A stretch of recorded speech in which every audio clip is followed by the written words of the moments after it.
Your alarm rings. It's 6 a.m. in the morning, so you jab at the stop button and stare into the darkness. It's too early. You think to yourself, I want to sleep. I need to sleep. But instead, you rise out of bed. You sludge to the kitchen sullenly and begin making your morning cup of joe. You pull on your clothes, brush your hair, all the while thinking about your upcoming day. You know exactly what to expect. You know exactly how it will go. No surprises, just the same. Just like every day. You'll take your lunch at the same time, your 15s. You'll look at the clock the same, watching the minutes tick by slowly. Then you'll go home at the same time. I am so glad that's over, you'll think to yourself. And then you'll get in your car and pump your most upbeat songs. Suddenly you have a wind of energy, as if the shackles had been lifted and now you can run free. You get home and flop on the couch. There goes your energy. You flip on a show and proceed to watch it haphazardly while scrolling through your phone. And then you'll fall asleep because you're just so tired. And the cycle repeats. That's your week, that's your month, and that's your year.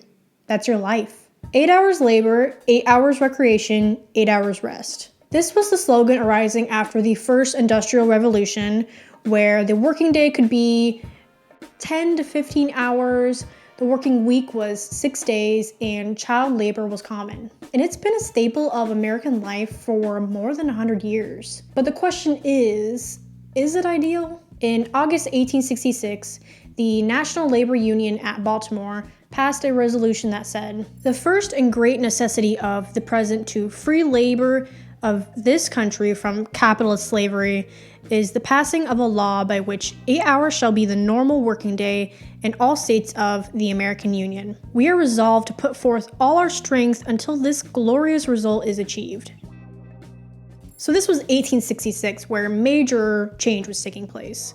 Slaves in America had just been emancipated in 1863, where life before had been marked in terms of ownership versus freedom to Black Americans. When they were emancipated, the abolitionist and former slave Frederick Douglass initially declared, "Now I am my own master," upon taking a paying job. However, later in life he started to sing a different note, saying, "Experience demonstrates that there may be a slavery of wages only a little less galling and crushing in its effects than chattel slavery, and that this slavery of wages must go down with the other."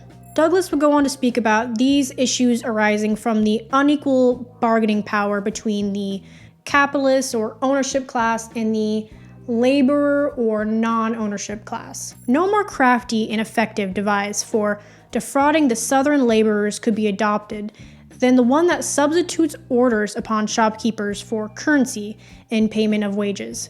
It has the merit of a show of honesty, while it puts the laborer completely at the mercy of the landowner and the shopkeeper. Thus is capitalism, where the laborer or renter is at the complete mercy of the owner and subsequently at the mercy of the system of capitalism. The working class working tirelessly, fighting endlessly to not be squashed and squeezed on by those who just want a little bit more out of them. And here we are again, where strikes are ablaze everywhere right now in America. And more famously were the auto workers, who strongly advocated for a 4-day work week and higher wages than I've seen in a really long time. For example, at Ford, temp workers made less than permanent workers. And with the new negotiations put forth, a temp worker who previously made $16.67 an hour would now be classified as permanent and would make a minimum of $24.91 an hour. That's a pretty big jump. Many have raised a brow at the idea of a 4-day work week being brought to the table by Shawn Fain. It seems so foreign to us. I mean, like, all we've known for the past 100 years or so have been 40 plus hours. And if you're working less, that would be part-time. No benefits. Many companies won't even hire you unless you can be full-time. Hand over that soul because you're ours now. But like, is it even profitable for companies to be asking for that? Like, what does the research say? Well, a 2014 research paper from Stanford University said that workers' productivity plunged drastically when they were working over 50 hours per week, to the point that anyone working 70 hours was getting the same amount of work done as someone working 55 hours. And in a 2016 government-funded trial in a retirement home in Sweden, it was proven that nurses working at the facilities who had their shifts cut from 8 hours to 6 hours while keeping the same pay were 20% happier than those who kept their 8-hour shift, and much more likely to engage in activities with the patients at the home. Longer hours does not equate to higher productivity. It just means more hours spent at work. So a 6-hour workday might be a better option. Compressed time often leads to less wasted time. But for some reason, I can imagine American companies specifically taking it the wrong way and asking for way more in a smaller amount of time. And I can imagine it leading to more stress at work. So there would need to be a healthier mindset about work accomplished in a given time frame in general. And I really do think that at this time in America's pretty young life, we as a society are becoming more and more aware of the pitfalls of our system. More and more research is coming out about the effects of our work environments on our well-being. So often, these self-help books are being published about the best way to fix yourself or the screws loose in your brain. And so many forget that your environment has a massive effect on you as an individual. Of course, it's all about how you react to your environment, which can curtail the damaging effects. But a lot can be done to prevent those effects in the first place if we help fix those damaging systems. So is it a question of the amount of hours worked or the amount of hours engaged in meaningful work? In the book Lost Connections, Uncovering the Real Cause of Depression and the Unexpected Solutions, author Johann Hari meets with a woman named Meredith who had just handed in her resignation at a cushy office job for a not-for-profit campaign group. It was a job just like any other office worker would recognize. Keep your head down and do what you're told. Sometimes she would have ideas for ways that they could do things better. And if she tried to put them forward, she would pretty much just get told to get on with what she had been assigned. Her boss had seemed nice, but was very volatile and moody. Meredith knew in the abstract that she was probably doing some good, but she never felt any connection to it.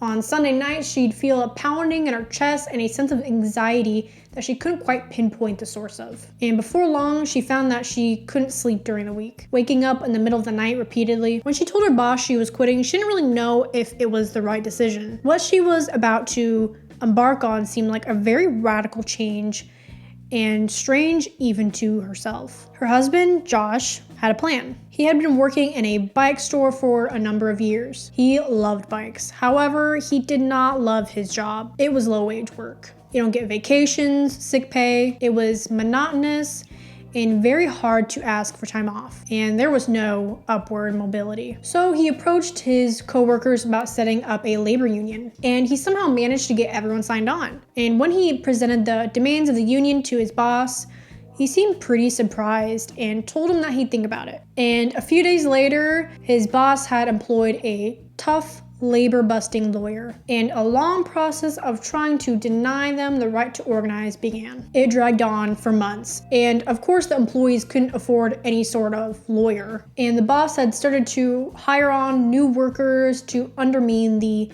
unionized ones. Josh knew that it was technically illegal for his boss to fire Josh or his co-workers, but both sides knew that the workers could not afford a long legal battle to assert that right. And that's when Josh had an idea. He knew bikes. He knew how a bike shop ran. He could do this. Run a bike shop without a boss. Josh wanted to do things differently. He wanted a business run on a different system. Rather than a hierarchy of top-down, he wanted a democracy. So Josh and Meredith started on their journey, and the outcome would prove to be better than the previous circumstances. Now, a meeting is held every Thursday to discuss the decisions they have to make as a business. They've divided the work of the business into 7 different chunks, and everyone takes joint responsibility of at least 2 of them. And if anyone has an idea for how to do things better or to stop doing something that's failing, they can propose it at the meeting. If somebody seconds it, they discuss it as a group and then they vote on it. There are 6 full partners of the business who all share in the proceeds. And there are apprentices who spend a year as part of the process, and if everyone feels that they would be a good fit, would then become full partners. The goal is for everyone to feel equally committed to the cooperative and to be able to find a way to make the best contribution they can to it. Meredith reported that she no longer woke up feeling anxious and no longer dreaded the upcoming week. She felt content at her new job, and the social science supports the idea of a cooperative. Professor Michael Marmot, who's carried out the research into British civil servants that showed us ways in which our work can make us sick, both physically and mentally, explains, work is not what makes us sick. It's 3 other things. The feeling of being controlled, of being a meaningless cog in a machine. It's the feeling that no matter how hard you work, you'll be treated just the same and nobody will notice. An imbalance between efforts and rewards. And the feeling of being low on the hierarchy who doesn't matter compared to the big man in the office. Cooperatives work. The studies support it. A major study by scientists at Cornell University investigated 320 small businesses. Half had top-down hierarchical models, and half let the workers set their own agenda in a model closer to a democratic system. The businesses closer to the democratic model grew, on average, 4 times more than top-down systems. So is it hours worked that matter? I mean, I think it has a lot to do with it, because when you start to feel like you have no control over your work or that it doesn't really matter in the end, 8 hours certainly does start to feel like 12. When I start working in the morning, it's just like somebody putting a switch on myself. It's monotonous, very monotonous. It's a steady pace, there's no break unless the line stops or I'm relieved from my break or lunchtime. As far as the job goes, I don't think about that because after doing it so long, there's no thought to it, just to do it. Most of the men working in this plant, like myself, are forced into the job in the first place, mainly because once a man gets in there, if he's got a family, he's stuck there. I think of other things deliberately to keep the monotony out of my mind from the job. But regardless, studies do support the idea that 8 hours is too much. Your brain cannot focus for that long. A study recently conducted by the Dragium Group, hope I'm saying that right, a social networking website, tracked employees' work habits by measuring how much time people spent on various tasks and compare this to their productivity levels. And they stumbled upon an interesting finding. The length of the workday didn't matter much. What mattered was how people structured their day. In particular, people who were strict about taking short breaks were far more productive than people working longer hours. The ideal work-to-break ratio was 52 minutes of work, followed by 17 minutes of rest. They didn't check Facebook or get distracted by emails. When they felt fatigue after about an hour, they took short breaks during which they completely separated themselves from their work. So it seems that your brain roughly wants an hour on and 15 minutes off. And research supports the findings that less hours spent at work compared to the normal 9 to 5 equates to better overall well-being and higher productivity in the workplace. The fact of the matter is that work is not the only thing in our lives. People have kids, people have spouses, they have lives that need tending to outside of the workplace, cooking, cleaning, living a life that feels worth it. These things matter more in the end compared to any amount of hours spent working. Even if that work feels meaningful, that's not the only way to get meaning out of life. And spending time with loved ones, taking care of the household, indulging in hobbies you love definitely takes up time. The feeling that you don't have the energy or the time to do the things that you love outside of work will definitely lead to lack of content down the road. We shouldn't have to feel anxious that we're not doing enough. We shouldn't have to feel nervous checking our phones when our boss is around. We shouldn't have to feel bad for taking a sick day for ourselves or for when a child is sick. Why feel bad when you could be let go any day without warning? Why feel bad when the billionaire heirs to a fortune that you worked your ass off for get to vacation on a mega yacht in a beautiful foreign country? Why feel bad when they're afforded the money, energy, and time to work towards their dreams, never working a minimum wage job in their life, when you're never promised the same? Why feel bad? Thus is capitalism. Alright y'all, so thanks for watching. I have a single that's out that should be linked below in the description. I have a Depop that's recently been activated again because I spent like a whole year not really adding to it or anything, but recently I've gone back on that and added to it. So if you want to take a look there, I'm going to be adding new items. But yeah, thanks for watching. Peace out.